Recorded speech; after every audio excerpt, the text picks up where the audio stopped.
আবারও রণক্ষেত্রে রূপ নিয়েছে মধ্যপ্রাচ্য। যুদ্ধবিরতির সুতো ছিঁড়ে ইরানের ওপর নেমে এসেছে মার্কিন সামরিক বাহিনীর বিধ্বংসী আঘাত। মাত্র কয়েক ঘন্টার ব্যবধানে পাল্টে গেছে পুরো দৃশ্যপট। মার্কিন সেন্ট্রাল কমান্ড বা সেন্টকমের যুদ্ধবিমান ও ক্ষেপণাস্ত্র একের পর এক আঘাত হেনেছে ইরানের গুরুত্বপূর্ণ কৌশলগত ও অর্থনৈতিক স্থাপনাগুলোতে।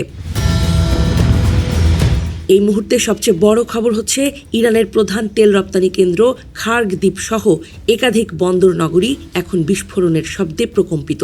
খোদ ইরানি সংবাদ মাধ্যমগুলোই নিশ্চিত করেছে যে বুধবার কাকডাকা ভোরে আকস্মিকভাবে কেঁপে ওঠে খার্গ দ্বীপ, কেশম দ্বীপ এবং সিরিক ও বন্দর আব্বাসের মতো স্পর্শকাতর এলাকাগুলো।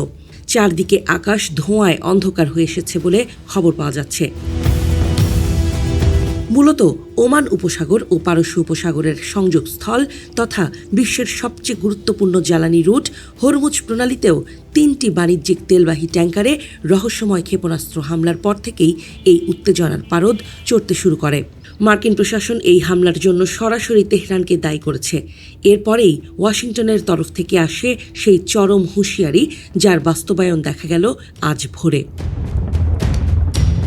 মার্কিন সামরিক সদর দপ্তর সেন্টকম সামাজিক যোগাযোগ মাধ্যম এক্সে এক বিবৃতিতে সাফ জানিয়ে দিয়েছে, ইরান আন্তর্জাতিক আইন এবং সদ্য স্বাক্ষরিত যুদ্ধবিরতি চুক্তিকে বৃদ্ধাঙ্গুলি দেখিয়ে চরম উস্কানিমূলক আচরণ করেছে, আর এই ধৃষ্টতার জন্য তাদের চরম খেসারত দিতে হবে। মার্কিন কর্মকর্তারা রয়টার্সকে জানিয়েছেন, এই দফায় তাদের মূল লক্ষ্যবস্তু ছিল ইরানের আকাশ প্রতিরক্ষা ব্যবস্থা, উপকূলীয় নজরদারি ব্যবস্থা এবং ড্রোন ও জাহাজ বিধ্বংসী ক্ষেপণাস্ত্রের উৎক্ষেপণ ঘাঁটিগুলো। এদিকে বন্দর নগরী সিরিক থেকে পাওয়া সর্বশেষ খবরে জানা গেছে, সেখানকার একটি বাণিজ্যিক জেটিতে এসে পড়েছে ক্ষেপণাস্ত্রের টুকরো। এতে বেশ কয়েকজন সাধারণ মানুষ আহত হয়েছেন। এছাড়া সিরিক ও বন্দর আব্বাসের মাছ ধরার ডকগুলোতে মার্কিন হামলায় আগুন ধরে গেছে বেশ কয়েকটি ট্রলারে। তবে এখনও পর্যন্ত কোনো নিহতের খবর পাওয়া যায়নি, যাকে ইরানের জন্য আপাতত একটি স্বস্তির খবর বলা চলে। টানটান এই সামরিক উত্তেজনার মধ্যেই হোয়াইট হাউস থেকে এসেছে আরেকটি বড় অর্থনৈতিক ধাক্কা।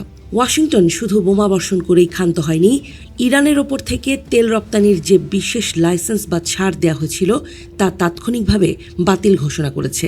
অর্থাৎ আন্তর্জাতিক বাজারে ইরানের তেল বিক্রির যে সুযোগ তৈরি হয়েছিল তা এক ঝটকায় বন্ধ করে দিল মার্কিন সরকার।